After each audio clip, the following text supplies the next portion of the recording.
Today's lecture is being videotaped for some documentary on the crisis in modern education, so just bear with that. You might be recorded what you're saying at least.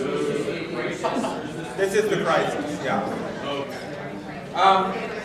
You might note this, the PowerPoint, we've got a big fat Greek wedding of a lecture today, first of all. It's a lot of material, so try to bear with me and stay with me, and then and ask questions if you're not sure what's going on or if something doesn't make sense. Please raise your hand and ask a question, because I'm not going to dumb it down at all. I'm taking you through quite a few kind of complicated ideas. Those are some of the things you want to watch for, so that when I talk about them, or when you do the reading and you read about them, that you know what those mean, and you can kind of understand the concept. Okay? And because it's so large, I've put the PowerPoint up at that address on the web, so you can download it from there. Probably your instructors will download it and upload it to Blackboard for you, but if you want to take note of that address right now, you can get the PowerPoint right now if you've got your computer here, or later on today. And this will be in there, so those are some of the key concepts you want to watch for, okay? Okay. So today's lecture kind of takes off from where the last lecture left off. It's going to refer back to a few of the ideas we learned about last week. What did we learn about last week? A little louder? Oh, thank you. See, I'm hard to hear. Making sense of the universe. Okay. So we looked at a number of different moments in the history of science when different people had different ideas about how the universe is organized and what the universe is. And we ended up with the Newtonian version, which still more or less works today, but is actually somewhat superseded even now. This week we're going to look at science and religion, two different ways of making sense of the universe, you might say, and certainly of making sense of our lives. So basically the article in the book, anybody here read the article? Excellent. Science and religion. Always worth a read. Science and Religion, the article, it's about a controversy that's arisen in the United States in the last 20 years or so, where basically people have decided that maybe evolutionary theory shouldn't be taught in schools again, or it should be taught in conjunction with either creationism or what's called intelligent design theory. And there's quite a heavy argument about that in the United States.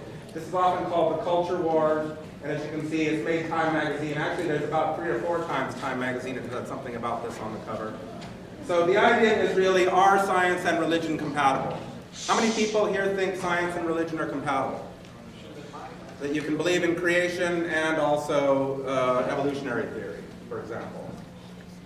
How many people here don't think they're compatible? How many people here don't think?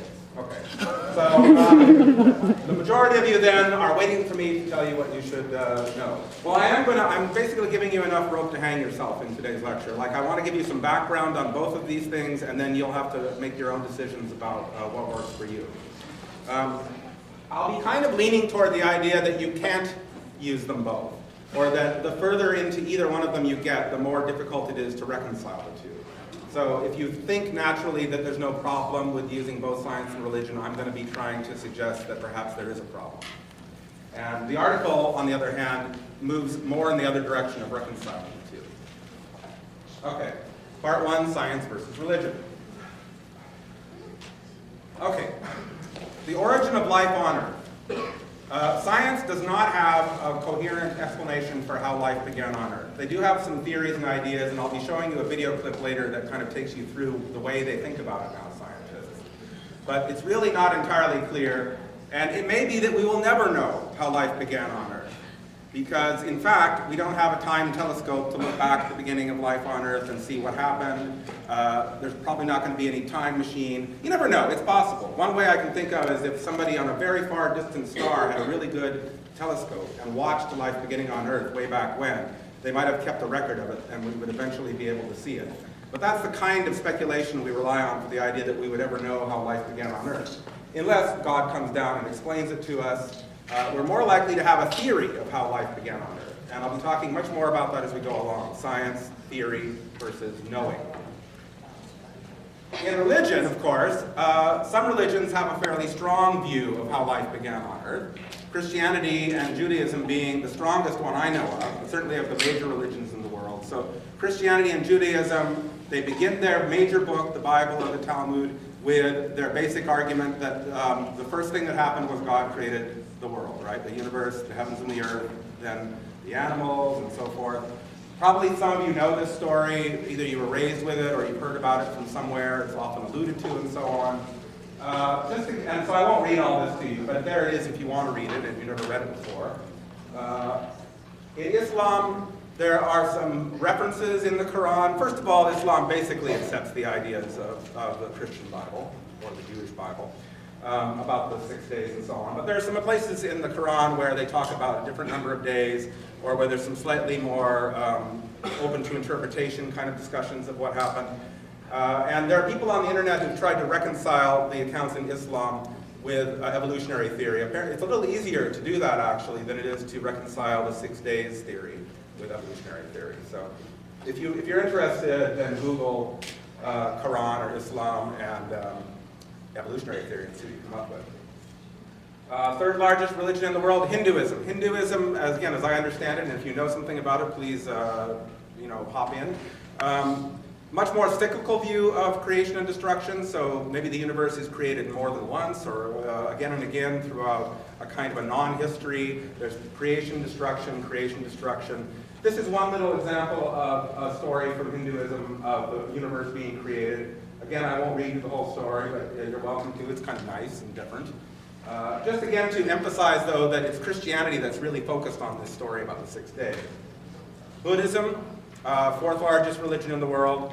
Again, Buddhism actually not so interested in origins, and we'll see that science is a little bit like that too. You may remember from last week Newton. We ended with Newton talking about how we're not looking for first causes in science, we're looking to explain how things work now.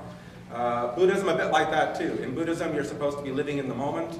You're trying to get out of the cycle of birth and re-death. And so they've got this nice story. I kind of like this one, so I'll pause on it and share it with you for a minute. A guy gets shot with a poisoned arrow. It's a little parable of what it's like to look at the origin thing. Gets shot by a poisoned arrow, and the doctor comes to treat him, but he keeps coming back and saying, well, who made the arrow? Who taught the guy that shot you how to shoot an arrow? And so on, asking all these questions into the origin of the incident, and finally the guy dies from the poisoned arrow because he's spending all this time trying to get to the bottom of the incident rather than to cure the guy of what's wrong with him. So again, not a focus on where things came from.